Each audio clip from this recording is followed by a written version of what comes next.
Right బులెటిన్లో మరో breaking news చూస్తున్నాం. ఉత్తరాంధ్రకు హై అలర్ట్ జారీ చేశారు. కుండపోత వర్షాలు కురుస్తాయని వాతావరణ శాఖ హెచ్చరించింది.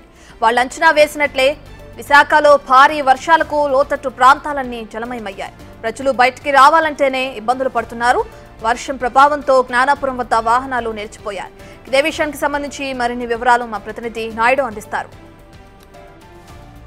రావడానికి కూడా బంగాళాఖాతంలో ఏర్పడిన అల్పపీడన ప్రభావంతో రాష్ట్రంలో విస్తారంగా వర్షాలు కురుస్తున్నాయి. ఈ నేపథ్యంలోనే విశాఖలో రాత్రి నుంచి ఎడతెరపులు లేకుండా పూర్తిగా వర్షం కురవడంతో ప్రజలు కొంచెం ఇబ్బందులు పడుతున్నారు. ప్రస్తుతం మనం రైల్వే స్టేషన్ జ్ఞానాపురం దగ్గర ఉన్న సమీప బ్రిడ్జి దగ్గర ఉన్న పూర్తిగా ఇక్కడ వర్షపు నీరుతో నిండిపోవడంతో వాహనాలు రాకపోకలు కూడా అంతరాయం కలుగుతుంది. నిత్యం రద్దీగా ఉండే ఈ ప్రాంతం పూర్తిగా వాహనాలు రావడానికి కూడా ఇబ్బందులు పడుతున్న పరిస్థితి మనం విజువల్స్లో చూడొచ్చు. ప్రస్తుతం మనం అక్కడ చూడొచ్చు స్కూటీ వాటర్లో చిక్కుకుపోయిన పరిస్థితి అయితే మనం విజువల్స్లో చూస్తున్నాం. ఈ రైల్వే స్టేషన్ రోడ్ నుంచి ఇది గాజువాక్ వెళ్ళే ప్రాంతం. అలాంటిది నిత్యం వాహనాలు ఇక్కడ రాకపోకలు సాగుతూ ఉంటాయి. అలాంటిది ఇప్పుడు పూర్తిగా ఈ తీవ్ర స్థాయిలో వర్షం పడడంతో రాత్రి నుంచి విశాఖలో పూర్తిగా ఇక్కడ వాటర్ అంతా స్ట్రక్ అయిపోయి వాహనాలు అక్కడే చిక్కుకున్న పరిస్థితి చూడొచ్చు.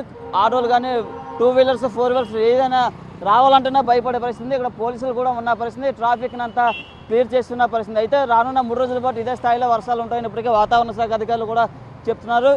ఈ అల్పపీడన ప్రభావంతో పూర్తిగా రాష్ట్రంలో విస్తారంగా వర్షాలు పడుతున్న పరిస్థితి. ప్రస్తుతం నిజాలు చూడొచ్చు.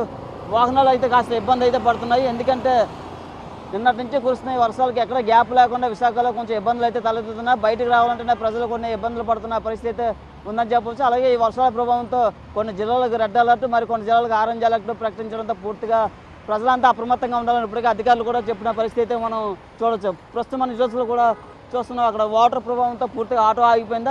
ఆటో కూడా స్టార్ట్ అవ్వాలని పరిస్థితి అయితే అక్కడ ఉందని చెప్పవచ్చు. ఏదైనప్పుడు కూడా ఈ వర్షాల ప్రభావంతో పూర్తిగా అయితే ప్రజలు ఇబ్బందులు పడుతున్న పరిస్థితి అయితే మనం చూస్తూ విశాఖలో 2 రోజులుగా కురుస్తున్నాయి భారీ స్థాయిలో వర్షాలకైతే వాహనాలు అస్తవ్యస్తం అయిందని చెప్పవచ్చు. అలాగే జనజీవనం కూడా స్తంభించింది.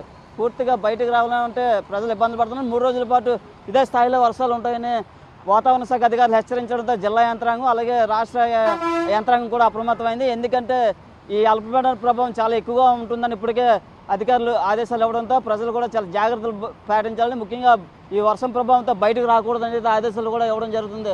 పూర్తిగా అక్కడ చూడొచ్చు. కనీసం ఆటో ఉండిపోయిన పరిస్థితి, బయటకు అయితే రావడం లేదు.